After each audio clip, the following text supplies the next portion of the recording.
Si je vous dis un livre d'histoire avec les plus grandes énigmes de l'histoire, des énigmes orientales, occidentales, des énigmes qui se rapportent à l'époque antique ou même moderne, tout ceci est réparti en chapitres et rédigé avec un style simple et concis par des universitaires de renom, il s'agit les Glandeurs des grandes énigmes de l'histoire sous la direction de Jean Petit-Fils et c'est chez les éditions Perrin.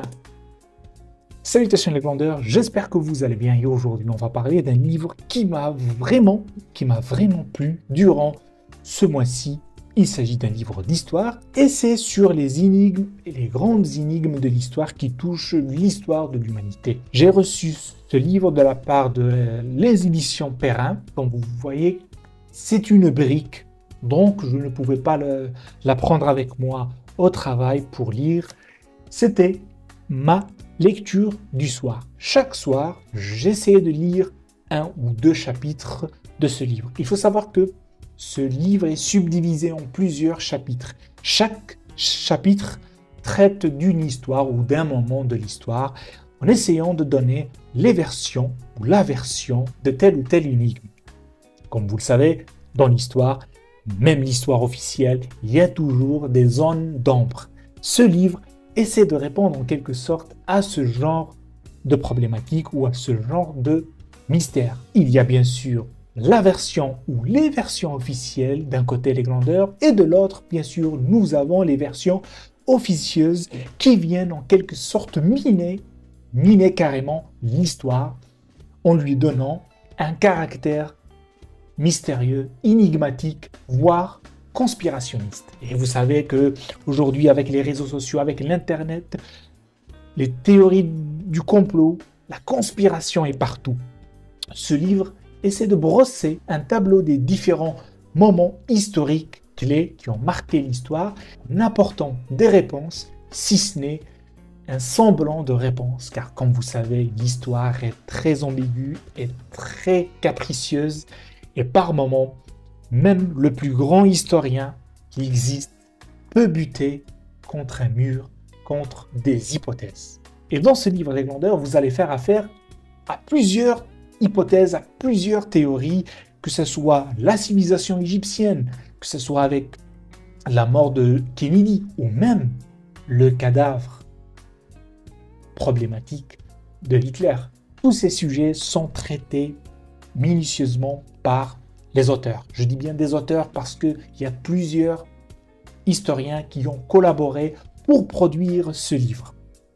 Chaque historien qui est spécialisé dans un domaine X nous rapporte les éléments clés qui peuvent faire avancer l'histoire. L'histoire avec un grand H, puisqu'il s'agit là seulement de rapporter les faits, de procéder à une dialectique, thèse, antithèse, synthèse, afin de sortir avec une version plausible, on va dire, car la vérité absolue dans l'histoire reste relative, les Glandeurs. Ce n'est vraiment pas le but de ce livre. Il cherche avant tout d'exposer de manière générale les éléments qui orbitent autour de chaque histoire. Si vous êtes comme moi intéressé par l'histoire, un amateur d'histoire et que vous aimez lire sur l'histoire pour mieux comprendre les éléments, pour mieux comprendre comment des monarchies, des révolutions se font et se défont, vraiment, je vous conseille d'aller lire ce livre-là. Ça n'aborde pas seulement les monarchies, il y a pour tout l'Atlantide, les civilisations antiques comme la civilisation égyptienne, maya, les hommes politiques modernes, l'époque moderne, le Moyen-Âge, tout est traité et c'est traité d'une manière très éclairée.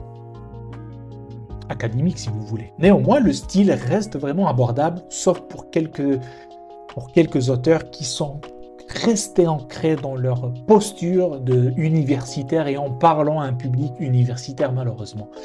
Mais dans l'ensemble, ça reste une écriture simple et abordable à la portée de tout le monde.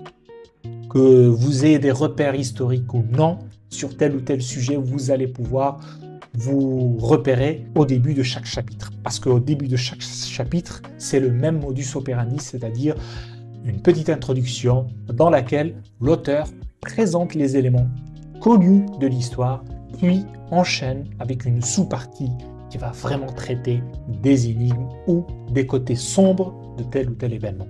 Un autre petit bémol, les glandeurs, il s'agit du format en lui-même. Vous savez, le format broché, c'est beau, c'est magnifique, il n'y a rien à dire. Et ça, c'est un objet très beau. Il n'y a rien à dire, que ce soit la mise en page, la couverture, ça attire, c'est beau. Ça donne envie de lire le livre. Il y a même un signet pour accompagner votre lecture et marquer les pauses. Mais ça reste une lecture qui ne peut pas être emportée avec nous dans des sorties, durant les voyages ou même au travail. Est-ce qu'il faut lire le livre dans ce format-là? Je ne sais pas, ça dépendra de vous et de comment vous procédez.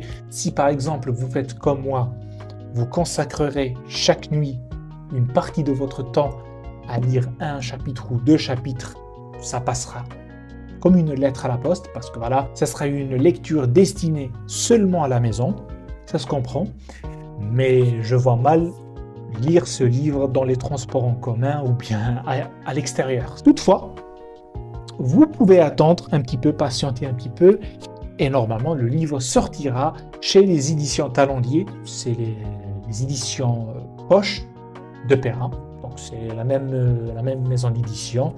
Sauf que les éditions Talendier s'occupent de produire ou d'éditer les livres en format poche. Donc vous allez certainement avoir ce genre de format pour ce livre-là. Je ne sais pas quand est-ce qu'il sera disponible, mais je pense que lire ce livre dans ce format-là sera plus intéressant pour les universitaires, pour ceux qui aiment lire à l'extérieur, dans des cafés, dans des bars, etc. Il faut attendre de l'acheter dans ce format-là. Voilà les glandeurs, on arrive à la fin de cette vidéo.